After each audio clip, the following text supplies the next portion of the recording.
Hello, today is Monday, April 28th, 2025, and going to once again provide a meditation based upon the United Church of Christ daily devotional, giving my thoughts and feelings and um, reflection upon a Christian text, but not necessarily from a Christian perspective, but simply from how we live our life in community today. The devotion I'll be reading from is entitled Outrunning Your Blessing, ? Written by Kaji Dosha. Kaji bases the devotion upon the Gospel of Luke chapter 7, verse 35. Jesus said, "Wisdom is proved right by all her children." And Kaji writes, "Have you ever heard the Naya saying, 'Wisdom is chasing you, but you are faster'? It's a startling image. Wisdom running after us, blessings right on our heels while we race ahead, too distracted or stubborn to slow down and receive them." In Luke 7, Jesus grows frustrated with how much we miss the gifts God is offering. The people were scandalized by him, rejecting the healing right in front of them because it didn't fit their expectations. They tripped over their own assumptions, outrunning the wisdom of his truth. Have you ever outrun your blessing? Wisdom was chasing you, but you were faster. The healing you needed was offered, but you resisted. So what do you do when you find yourself running? You stop. Running from your blessing is exhausting. It puts distance between you and the healing you need.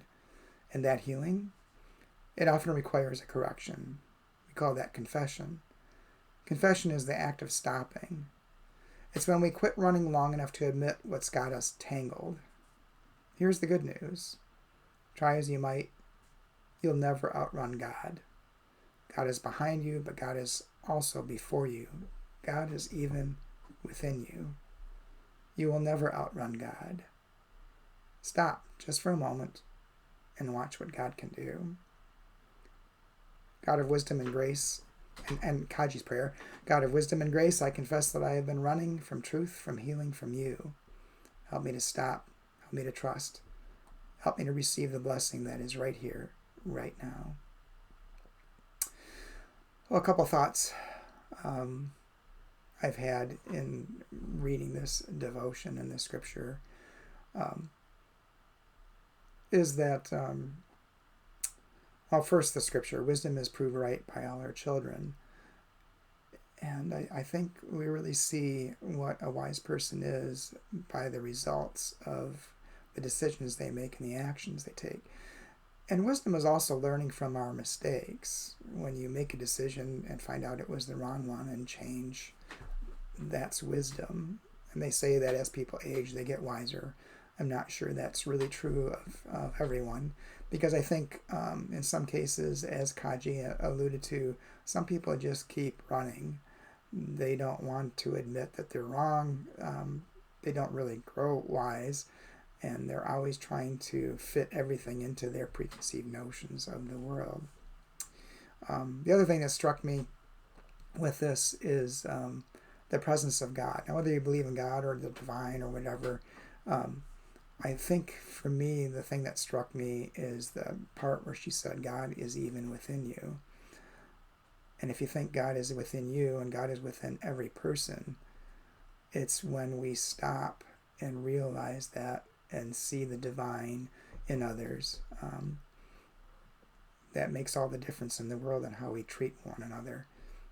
All of humanity, all of creation has elements of the divine within.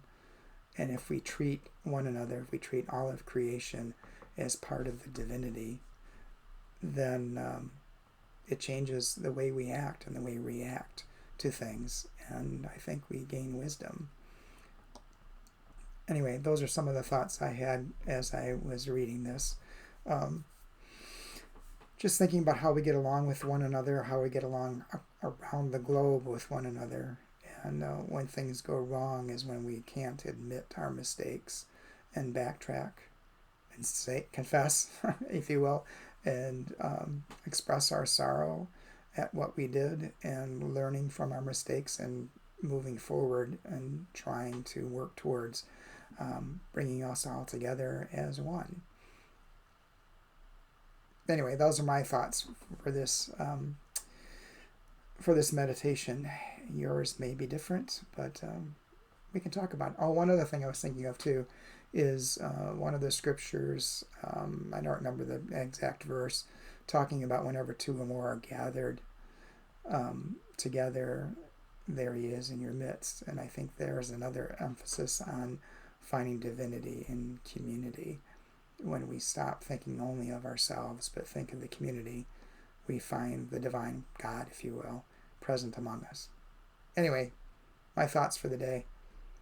I hope they give you something to think about. I hope they give you some hope on building community.